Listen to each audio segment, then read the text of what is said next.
Arkadaşlar Əsnatın penjamasını tapdıq. Bir nəfər məni qapıda qoyun gedin. Birinci penjama bunu alındı. Hələ biz qalmışıq. Göstər pijamamı. Arkadaşlar baxın belə yakalı, Beyaldı çünkü ben geççede ayıcıklı, belə bir şalvarlı penjam aldıq. Gedək bunu ödəyək, gedək bizim üçün də baxaq. Hadi. Bunu bütün o evi edəcəyik. Orada geyinəsən. Getdik. Uşaqlar penjamanı aldıq. Hazır şəhriyarsızıq. Girək bir dənə də uşaqların otağı üçün görüm orqanayzer tapa bilirəm cehizlik mağazasında. Gəlin. Ata 50 manat verdik. Ya 50 manat verməmişik. Ata 50 manat. Yalan demeyin. Orada magazinde bana öğrettiler ki gel Ata'ya demeyəsən 50 manat. Mən bax düşür gedək bizə də alaq gedək. Harda alaq? O Mata dediyim mağazindən. Sən baxdın televizorlara. Ha, demək 1400 manat. Boşluğuna baxın, kalpli.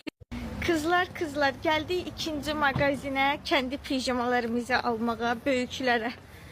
Girək görək nələr var içəridə, sizə də göstərəcəm.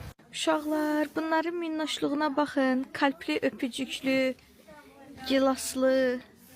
Ay da bunun rəngi çox qəşəngdir qızlar. Mor rəngdə, amma bunlar şortiklidir.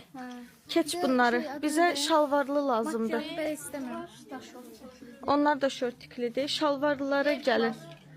Şalvarlıdır. Məryəm, sən belə sürüşkən istəyirdin. Prosto böyle it istemiyorum. Başqa risunkasına bax. Qoyu görək nələr var.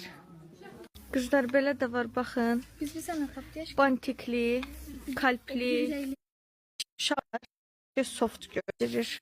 Mənə yaraşır elə bu. Ne yaraşmış? Eynisindən Həm də 2 böyüdür. dənə. Aşkım bu böyük razmıydı, o balaca razmıydı. Qoyun şakodan soruşum. Sən də ona kimi seç, tez elə. Bir çikseydi o sen. Ben o karanlık yapıyorsun çok. Gözdə şəhriyarı yığım. Belə şeylərdə mənə o kömək eləyir həmişə. Rabi tez elə seç sən də. Uşaqlar şəhriyar bunu seçdi arkadaşlar. Həm şalvarlı, həm şortikli, həm ayıcıklı. Məryəm el götürdü. Ama sən də 2XL. Mən 2XL götürdüm. Şimdi bunu takma lazım. Hə, çıxart. Day razmerlərindən ayırd eləyə biləcəyik hansı hansınındır. Rabiə, məncə sən də seç day çıxaq buradan. Seçmeyin bu siz niye açacağınız çıkıyor? Yoxdur bundan bir dənə də. Bunlar.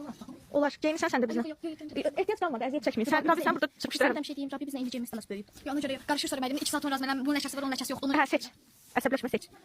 sen yani. Sən Məryəmlə atışmalı falan dayandı pejama seç. Oradakı 300'dür. Aa, Əgər 300 değil o 300 de. evet arkadaşlar köynəyini geyinir. Deməli birini göstərir, deyir altdan bildirir. Tez elə. Aşkım çok büyük olmaz. Keç bu yana, keç bu yana. Böyle lastikası ne? Kalmayın. Sən o ürəyin sıxılır, dar bir şey geyinə bilmirsən evdə olanda. Başlasan deyimə, yaxası əladır. İndi sən altda köynək qolları var, zadı var, ən qərib görsən, amma yaxası yaxşı qaldı, yəni açıqlığına görə ilişmirsənsə. Tamam şükür. Bəyəndi, ürəyincə oldu. Çok kadar değil. Mən bunu döyərəm burada quramam. Sarışın. Çox qara deyil. Pastelin də boz rəngdədir. Onunla da üstündəki ulduzlar kombin oluyor. Axtaracaqsan o kravatın. Ver onu qıza. Ay sağ ol. Ay Allahu Ekber. Hə.